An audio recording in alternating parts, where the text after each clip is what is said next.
74세 노인이 모은 2,100만 원 연금이 110원으로 바뀐 충격 장가 할머니, 얼마나 찾으시겠어요? 은행 창구 직원이 조용히 물었다. 74세 장미경 할머니는 떨리는 손으로 통장을 건네며 말했다. 92만 원만 찾아주세요. 병원에서 전신검사 받아야 해요. 요즘 자꾸 현기증이 나서 직원이 통장을 확인하더니 얼굴색이 변했다. 할머니, 이 계좌가 직원이 말을 더듬자 장 할머니 가슴이 철렁 내려앉았다. 계좌 잔액이 110원입니다. 순간 장미경 할머니의 얼굴이 새하얗게 질렸다. 말도 안 돼. 2,100만 원 연금을 모아둔 거 아니었어. 은행 감시 카메라 영상을 확인한 순간 할머니는 눈물을 주체할 수 없었다. 전 74세 장미경이라고 해요. 남편은 15년 전에 떠나셨고 자식도 없어 혼자 살아왔죠. 매일 아침 5시 30분 할머니는 거울 속 주름진 자신을 보며 중얼거렸다. 다시 나가봐야겠구나. 양철 집게와 비닐봉지를 들고 쓰레기통을 뒤지는 게 일과였다. 장할머니, 또 이렇게 일찍 나오셨네요. 왕현준 경비 아저씨가 인사했다. 잠이 안 와서 산책이나 하려고 웃으며 대답했지만 사실은 다른 사람들이 일어나기 전에 재활용품을 빼앗기지 않으려는 계산이었다. 재활용품 매장 주인 아주머니가 물었다. 오늘은 수학이 어때요? 그냥 저냥요. 반찬거리 값은 될 거예요. 할머니는 철저하게 계산하는 표정으로 계량기에 재활용품을 올려놓았다. 월 14만 7천 원의 퇴직금은 요즘 물가에선 아무것도 아니었다. 전기세와 월세만 나가도 반이 증발했다. 남은 돈으로 쌀과 밀가루 사는 것조차 손가락 꼽아야 할 형편. 재활용품 수거로 하루 평균 550에서 920원을 버는 게 유일한 생계 수단이었다. 집에 돌아온 할머니는 동전을 깡통에 넣으며 한숨을 내쉬었다. 요즘은 뭐 다 비싸지. 내가 모은 이 돈으로 뭘 할 수 있을까? 추운 겨울엔 난방을 켜지 않고 두꺼운 누비 이불로 버텼다. 옷을 많이 입으면 안 추우니까요. 이웃들의 걱정을 애써 달랬다. 무더운 여름에도 에어컨 대신 덜컹거리는 선풍기 한 대가 전부였다.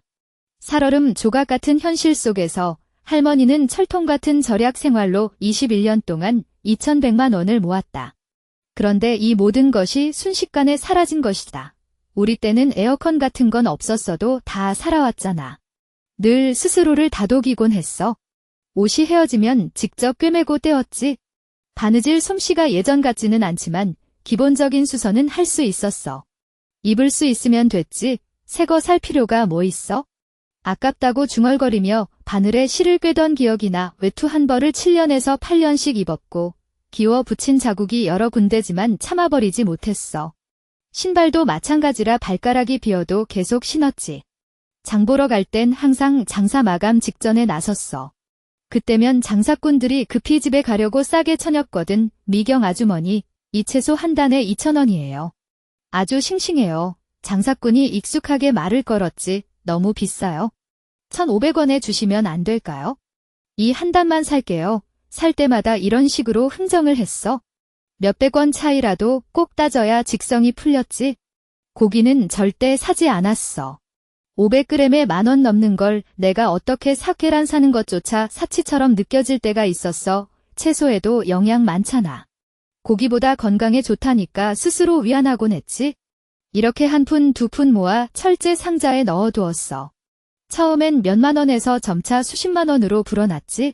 모아둔 돈이 10만 원이 되면 은행에 가서 넣었어. 도둑 들어도 집에 두면 위험하잖아요. 창구 직원에게 말하듯 중얼거리곤 했지. 첫 입금 때는 손이 덜덜 떨렸어. 살아오면서 한 번도 이렇게 큰 금액을 다룬 적이 없었으니까. 미경 할머니, 정말 검소하시네요. 젊은 직원이 칭찬을 하더군. 어쩌겠어. 절약 안 하고는 살 수가 없으니까 약간 부끄러우면서도 대답했지. 그 후론 10만 원씩 차곡차곡 적금을 넣었어. 통장 잔고가 불어나는 걸 보니 마음이 든든했어. 2년 차엔 50만 원, 3년 차엔 100만 원, 후 5년이 지나니 300만 원까지 쌓였지. 이제 병원비 걱정은 없겠다. 통장 숫자를 보며 흐뭇해했어. 하지만 여전히 모으는 걸 멈추지 않았어. 늙으면 언제 무슨 병 들지 몰라. 큰 병 들면 300만 원으로도 모자랄 테니까. 더 모아야 마음이 놓일 것 같았지.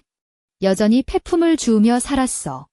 날이 갈수록 더 철저히 절약했지. 상자에 쌓인 돈을 계속 은행으로 옮겼어. 10년 차엔 1,000만 원, 12년 차엔 1,500만 원에 작년까지 모은 금액은 무려 2,100만 원이었어. 세상에, 내 인생에 이렇게 큰 돈을 가져본 적이 있나 통장을 꼭 쥐고 눈물이 핑 돌았다. 3,780만 원. 다른 사람들에겐 별것 아니겠지만 쓰레기 줍기로 연명하는 이 할머니에겐 전부였다. 이 돈은 10여 년 동안 한 푼, 두 푼 모은 것, 입에 풀칠할 것조차 아껴가며 모은 혈안이다.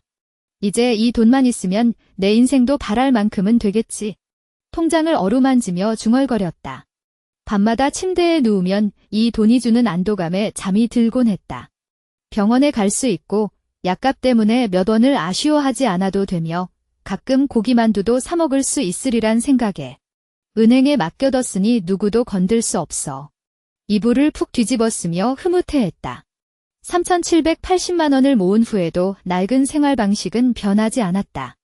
아껴야 할 건 여전히 아꼈고 모아야 할 돈은 계속 모았다.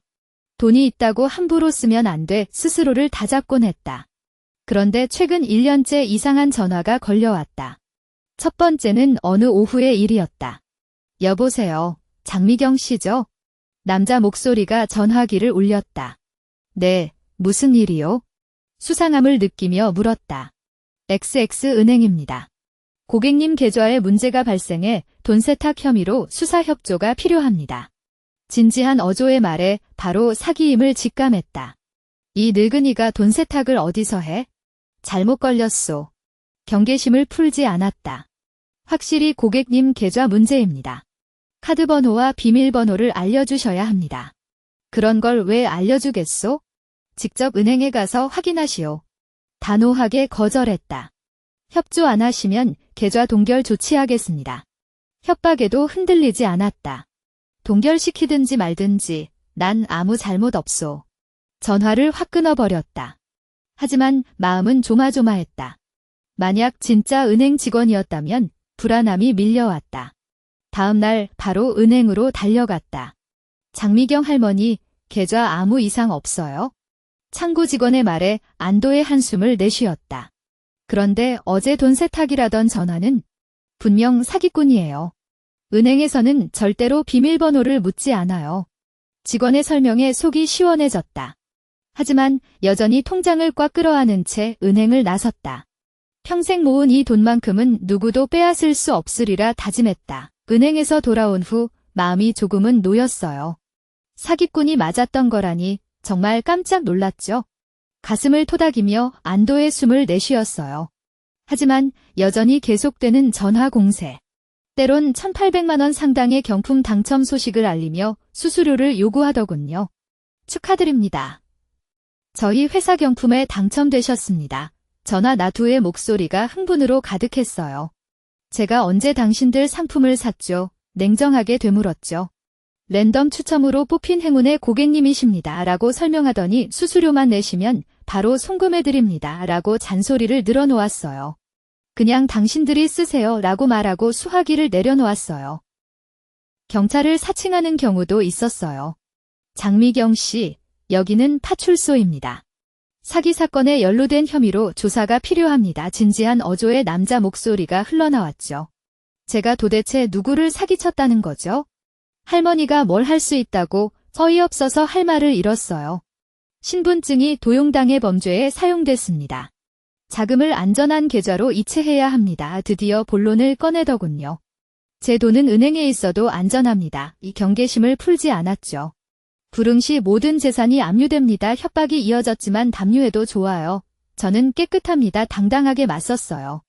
하루에 서너 통씩 오는 이런 전화들. 카드 정보를 물어보거나 송금을 유도하는 수법만 바뀔 뿐이었어요. 돈에 미친 놈들 같으니 혀를 차며 중얼거렸죠. 이웃인 소미라가 소문을 듣고 찾아왔어요.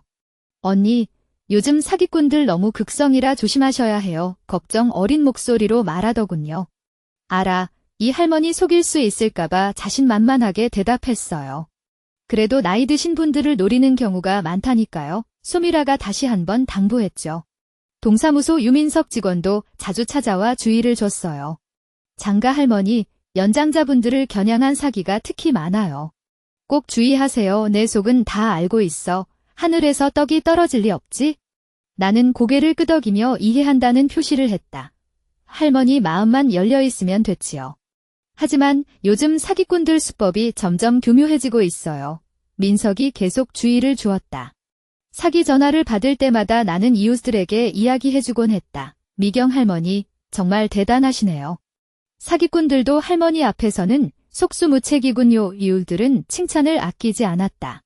글쎄 나야 글자도 모르는 무식쟁이는 아니지. 나는 약간 의기양양한 목소리로 말했다. 할머니처럼 하셔야 해요. 사기꾼들도 이런 분 만나면 기가 죽을 거야. 모두들 고개를 끄덕였다. 점차 나는 이런 사기 전화에 익숙해져 갔다. 대화 문맥만 들어도 바로 사기임을 알아챘다. 이 사기꾼들아, 내 돈을 뜯어가려고? 꿈도 꾸지 마. 나는 종종 수화기 너머로 이렇게 소리치고는 곧바로 전화를 끊었다. 가끔 한가할 때면 일부러 시간을 끌기도 했다. 아가, 그렇게 젊은 몸뚱이로 뭐 안 좋은 일을 하고 사기를 치니 나는 진지한 어조로 타일렀다. 할멈, 잔소리 그만하고 빨리 협조나 하시죠. 상대방은 명확히 짜증난 기색이었다. 내가 너를 위해 하는 말이야? 아직 늦지 않았어. 내가 계속 말을 하자 결국 상대방은 발끈한 채 전화를 끊어버렸다. 요즘 젊은 것들은 정말 제대로 배우지를 않았어. 나는 고개를 저으며 한숨을 내쉬었다. 비록 성가신 사기 전화들이 끊이지 않았지만 나는 단 한 번도 속아 넘어간 적이 없었다. 내 3,780만 원은 여전히 은행에 안전하게 잠들어 있었다. 아무리 영악한 사기꾼들도 이 할머니를 이기진 못할 거야. 속으로 뿌듯해했다. 매달 나는 은행에 잔고를 확인하러 갔다. 통장에 적힌 숫자가 한 푼도 줄어들지 않은 모습을 보면 안심이 됐다. 내 돈은 그대로 있어. 괜찮아. 스스로를 위로하는 버릇이 생겼다. 봄이 시작되자 내 몸에 이상 신호가 나타나기 시작했다. 가장 두드러진 증상은 지속적인 현기증이었다. 나이 들어 체력이 예전 같지 않은가 보지요. 스스로 원인을 추측했다. 처음엔 현기증이 심하지 않았다. 가끔 일어나거나 쪼그려 앉았다가 갑자기 일어날 때만 어지러움을 느꼈다. 조금 쉬면 괜찮아지는데 큰 문제는 아니겠지. 특별히 개의치 않았다. 하지만 점차 어지러움 발작 빈도가 늘어났다. 길을 걷다 갑자기 하늘과 땅이 뒤집힌 듯한 느낌이 들기도 했다. 이러다 큰일 나겠어. 조심해야겠어. 불안감이 싹트기 시작했다. 가장 심했던 날은 아파트에서 폐품을 수거하던 때였다. 음료수병을 주우려 허리를 굽힌 순간 강렬한 현기증에 휩싸였다. 발걸음이 휘청거리며 거의 쓰러질 뻔했다. 안 되겠어. 어디 좀 기대야겠어. 벽 쪽으로 천천히 비틀거리며 움직였어요. 다행히 이른 아침이라 아무도 못 봤지. 안 그랬으면 정말 창피했을 거예요. 몇 분 동안 기대어 있다 보니 어지럼증이 조금씩 나아지더군요. 이러다간 안 되겠다 싶어 병원에 가봐야겠다고 마음먹었어요. 하지만 병원비 생각하니 망설여졌죠. 진료비에 검사비, 약값까지 합치면 적어도 몇십만 원은 깨질 텐데 조금만 더 참아보자. 며칠 지나면 나아지겠지 하는 생각에 돈이 아까워 차마 결심을 못 내렸어요. 하지만 증상은 점점 악화됐어요. 밤에 누워있을 때도 방이 빙글빙글 도는 것 같고 길거리에서 쓰러지면 어쩌나 하는 두려움에 사로잡혔죠. 이웃들도 제 상태를 눈치채기 시작했어요. 미경 할머니, 요즘 얼굴색이 안 좋으신데 몸이라도 안 좋으세요? 미라가 걱정스럽게 물었어요. 조금 어지러워서 그런가 봐. 혈압 문제인 것 같아. 솔직히 털어놓았더니 그러다 큰일 나요. 빨리 병원에 가보셔야죠. 이라고 재촉하더군요. 정우와 지현을 비롯한 다른 이웃들도 줄줄이 병원 가라고 설득했어요. 장가 할머니, 평생 모아두신 돈이 바로 이런 때 쓰라고 있는 거 아니에요? 돈 아껴봤자 건강 잃으면 다 소용없는 거잖아요. 모두의 걱정 어린 조언에 결국 마음을 굳혔어요. 다들 그렇게 말하니 한번 가보기로 하지? 5월 어느 날 평생 다니던 동네 은행에 들렀어요. 10년 넘게 이용하니 행원부터 경비원까지 다 익숙한 얼굴이죠. 미경 할머니, 오늘은 무슨 일로 오셨나요? 행원이 반갑게 인사했어요. 병원 검사 받으려고 돈 좀 찾으러 왔어. 9억 원만 찾아줄래? 통장을 건네자 행원의 표정이 갑자기 굳어졌어요. 다시 한번 입력을 하고 나서 그녀는 눈살을 찌푸렸다. 장가 할머니, 이 계좌가. 그녀는 말을 더듬었다. 왜 그래요? 컴퓨터가 고장 난 거예요. 나는 긴장하기 시작했다. 할머니 계좌에 378만 원밖에 남아있지 않아요. 창구 직원이 조심스럽게 말했다. 머리가 띵해지며 정신이 멍해졌다. 말도 안 돼. 절대 불가능해. 내가 소리를 질렀다. 3,780만 원을 넣어둔 건데 어떻게 378만 원밖에 남을 수 있죠? 목소리가 떨렸다. 은행 안 사람들이 모두 우리를 쳐다보았다. 장가 할머니, 진정하세요. 다시 자세히 확인해 볼게요. 직원이 서둘러 말했다. 다시 확인했지만 결과는 마찬가지였다. 장가 할머니, 시스템상으로는 정말 378만 원만 남아있어요. 직원이 확인했다. 다리에 힘이 풀려 쓰러질 뻔했다. 이건 분명히 실수야. 절대 믿을 수 없어. 여전히 받아들일 수 없었다. 장가 할머니, 혹시 계좌를 잘못 기억하신 건 아닐까요? 직원이 조심스럽게 물었다. 틀림없어. 이 계좌 하나만 썼다고 단호하게 말했다. 지점장이 소란을 듣고 다가왔다. 어머님, 무슨 일이시죠? 지점장이 물었다. 직원이 상황을 설명하자 지점장이 말했다. 어머님, 걱정 마세요. 거래 내역을 확인해 드릴게요. 내 계좌 상세 내역을 불러왔다. 화면에 뜬 내용에 나는 경악했다. 3개월 전부터 수십 차례 인출 기록이 있어요. 한 번에 72만 원에서 180만 원씩 찾아가셨고 일주일 전에 남은 금액을 거의 다 인출하셨네요. 전혀 모르는 거래예요. 내가 컴퓨터 화면을 가리키며 소리쳤다. 어머님, 이거 전부 ATM 기기에서 진행된 거래예요. 지점장이 설명했다. 전 ATM은 한 번도 안 써봤고 항상 창구에서만 찾아왔어요. 안절부절하며 말했다. 카드를 분실하신 적은 없으세요? 지점장이 물었다. 지갑을 뒤적이자 카드가 그대로 있었다. 카드는 여기 있어요. 안 잃어버렸다고 카드를 보여주었다. 이상하네요. 카드도 있고 비밀번호도 유출되지 않았는데 어떻게 이런 일이? 지점장도 어리둥절해했다. 가슴이 철렁 내려앉았다. 3,780만 원이 그렇게 사라졌다. 장미경, 이건 제가 수십 년 동안 알뜰히 모은 전 재산이에요. 분명 첨단 기술을 쓴 사기꾼들일 거예요. 은행 직원, 할머니, 경찰에 신고하시는 게 좋겠어요. 장미경은 단호하게 112에 신고했어요. 경찰이 도착하자 그녀는 떨리는 목소리로 사건 경위를 설명했어요. 요즘 자꾸 이상한 전화가 오더니만 이렇게 체크카드 정보까지 훔쳐갈 줄이야. CCTV 분석 중 현장 보안 요원이 말했어요. 장미경 씨, 화면을 자세히 보세요. 영상 속에서 낯익은 얼굴이 ATM 앞을 서성거리는 게 포착됐어요. 장미경의 얼굴에서 혈색이 사라졌어요. 어떻게?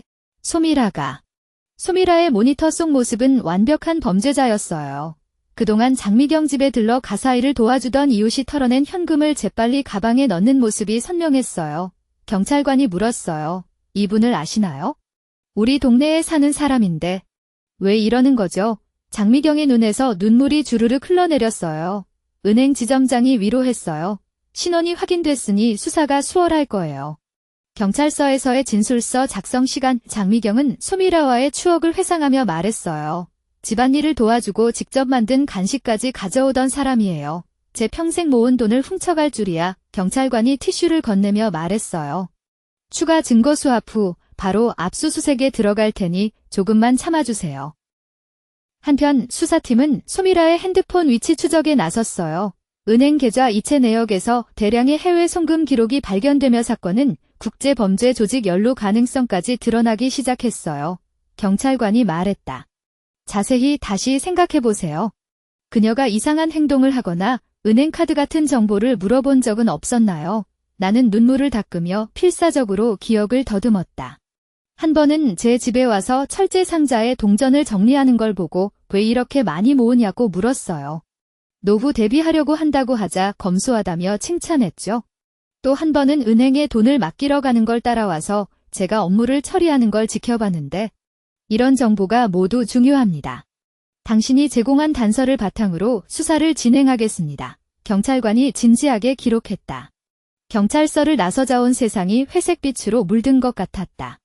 잔인한 현실을 받아들이는 법도 앞으로의 삶을 어떻게 이어갈지도 전혀 감이 오지 않았다. 무거운 발걸음으로 집에 돌아와 낡은 의자에 앉아 창밖을 응시하니 소미라의 미소와 그녀가 은행에서 돈을 인출하던 모습이 눈앞에 아른거렸다. 왜? 어째서 나에게 이런 짓을? 목 놓아 울부짖는 내 목소리가 텅 빈 방 안을 맴돌았다.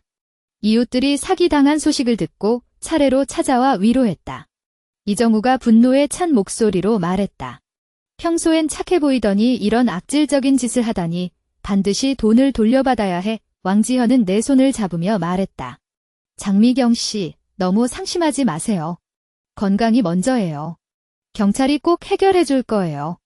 나는 억지로 미소를 지으며 감사의 인사를 전했지만 속으로는 희미한 기대만이 남아있을 뿐이었다. 그 후 매일 경찰의 좋은 소식을 기다리며 지냈으나 가끔씩 확인 전화만 오고 실질적인 진전은 없었다. 불안감은 커져만 갔고 어지럼증은 더 심해져 눈앞이 캄캄해지는 경우도 생겼다. 유민석이 걱정스러운 표정으로 찾아왔다. 장할머니, 이렇게 계시면 안 됩니다. 몸이 먼저라니까요. 알고는 있지만 잃어버린 돈이 너무 커서 마음이 편할 수가 없구나. 경찰을 믿어보세요. 그동안 모은 건강도 같이 잃으면 안 됩니다. 그의 말에 마음을 다잡기로 했다. 하지만 다시 희망을 품으려는 순간 경찰의 전화 한 통이 모든 것을 무너뜨렸다. 수사 과정에서 소미라 씨가 퇴사 후 집을 매도하고 행방을 감춘 것으로 확인되었습니다. 현재 추적 중이지만 유효한 단서는 없는 상태입니다. 전화기를 놓는 순간 바닥에 주저앉아 눈물이 다시 쏟아졌다. 이웃들의 분노와 안타까움 속에서도 나는 점점 침묵의 늪으로 빠져들었다. 하루 종일 방 안에 틀어박혀 과거의 추억과 소미라의 가식적인 미소만을 되새기며 시간을 보냈다. 그러던 어느 날 흥분한 경찰관들이 집을 찾아왔다. 장미경 씨, 소미라의 행적을 쫓았습니다. 그녀는 어디에 있나요? 경찰관이 말했습니다. 저희는 여러 경로를 통해 조사한 결과 소미라가 외지의 작은 시골 마을로 도망친 사실을 확인했습니다. 그녀는 그곳에서 당신의 돈으로 작은 집을 사고 소규모 슈퍼마켓을 열었습니다. 이미 현지 경찰과 연락을 취해 체포를 준비 중입니다. 이 소식을 듣고 나는 눈물을 흘리며 흥분했습니다. 좋아, 정말 좋아. 드디어 소식이 있구나. 경찰관이 이어 말했습니다. 장미경 할머니, 너무 흥분하지 마세요. 체포 후 원활하게 기소할 수 있도록 더 자세한 증거를 제공해 주시는 등 협조가 필요합니다. 나는 급히 고개를 끄덕였습니다. 네, 반드시 협조할게요. 내 돈을 되찾을 수만 있다면 뭐든지 하겠어요. 이후 며칠 동안 나는 경찰의 요청에 적극 협력하며 소미라와의 채팅 기록, 함께 찍은 사진 등 모든 증거를 제공했습니다. 경찰관은 이 증거들이 수사에 큰 도움이 될 것이라며 소식을 기다려달라고 했습니다. 기다리는 동안 나의 마음은 초조함과 기대감으로 뒤섞였습니다. 매일 전화기에 시선을 고정시키며 경찰관의 연락을 놓칠까봐 조마조마했습니다. 이웃들도 사건 경과를 주시하며 경찰이 분명히 돈을 찾아줄 거야 라며 응원해 주었습니다. 드디어 화창한 아침, 경찰관들이 다시 우리 집을 찾았습니다. 장미경 할머니, 좋은 소식입니다. 소미라가 체포되어 사기 사실을 모두 자백했습니다. 경찰관이 흥분한 목소리로 알렸습니다.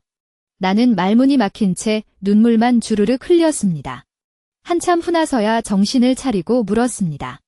그럼 내 돈은요? 돌려받을 수 있나요? 경찰관이 고개를 끄덕이며 설명했습니다. 소미라가 당신 돈으로 산 부동산과 슈퍼마켓은 이미 압류했으며 평가 결과 손해액 전액을 상환할 수 있는 가치가 있습니다. 다만 자산 처분에 시간이 소요되므로 환금까지는 조금 기다려야 합니다. 당장 현금을 받지 못해도 이 소식만으로도 만족스러웠습니다. 괜찮아요. 괜찮아. 돌려받기만 하면 돼. 기다릴 수 있어요. 내가 감사의 말을 전하자 경찰관은 미소 지으며 말했습니다. 장미경 할머니, 이것은 저희가 당연히 해야 할 일입니다. 안심하고 기다리세요. 최대한 빨리 절차를 마무리해서 돈을 찾아드리겠습니다. 경찰관들이 떠나자 이웃들이 몰려와 축하를 전했습니다. 왕지현 할머니가 웃으며 말했습니다. 장미경 씨, 정말 축하해요. 드디어 돈을 찾게 되었네요. 이정우 씨는 내 어깨를 두드리며 이제 안심하시고 평안한 나날을 보내시라고 했습니다. 나는 눈시울을 붉히며 고개를 끄덕였습니다. 모두들 고마워요. 늘 관심 가져주고 도와줘서 정말 감사해요. 환금을 기다리는 동안 나의 건강도 점차 나아져 어지럼증도 사라졌습니다. 새 삶을 계획하기 시작한 나는 돈을 받으면 먼저 새 옷을 사야지. 몇 년째 새 옷 못 사봤어 라며 중얼거렸습니다. 맛있는 음식도 실컷 먹고 오랫동안 못 먹었던 고기도 보충해야겠어. 이웃들은 다시 활기를 찾은 나를 보며 기뻐했습니다. 우리는 종종 모여 수다를 떨며 일상의 소소한 즐거움을 나누었고 이 따뜻한 동네 정을 느꼈습니다. 한 달 후 은행에서 2,100만 원 전액이 계좌에 입금되었다는 통지를 받았습니다. 나는 서둘러 은행에 가서 통장에 적힌 숫자를 바라보며 속삭였습니다. 10년 동안의 피땀 어린 노력이 드디어 돌아왔구나. 창구 직원이 미소 지으며 말했습니다. 장미경 할머니, 축하드려요. 이제부터는 재산 관리에 더 신경 써서 나쁜 사람들에게 속지 않도록 하세요. 나는 계속 고개를 끄덕이며 감사합니다. 이번 교훈을 잊지 않을게요. 라고 답했습니다. 은행을 나서며 하늘은 유난히 푸르고 햇살은 따사롭게 느껴졌습니다. 깊게 숨을 들이마시며 미래에 대한 희망으로 가득 찼습니다. 집에 도착하자마자 이웃들을 모두 불러 모았습니다.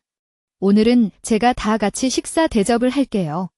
늘 도와주신 여러분께 감사 인사를 드리고 싶어요. 나는 웃으며 모두에게 말했다.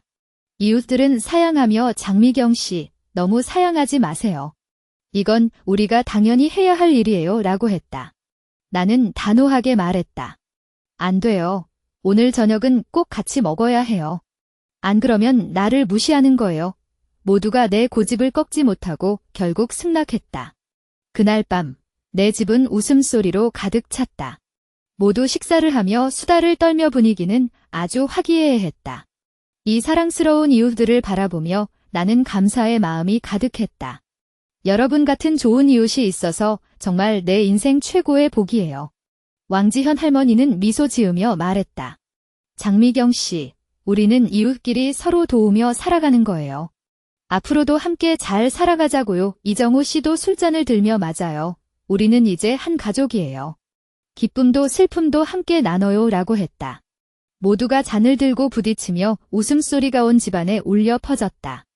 이 일을 겪고 나니 인생에는 많은 어려움과 시련이 있지만 가족과 친구들의 지지가 있다면 넘지 못할 고비는 없다는 걸 깨달았다. 동시에 노후 자금의 소중함을 다시금 깨닫고 재산을 지키는 방법도 배우게 되었다.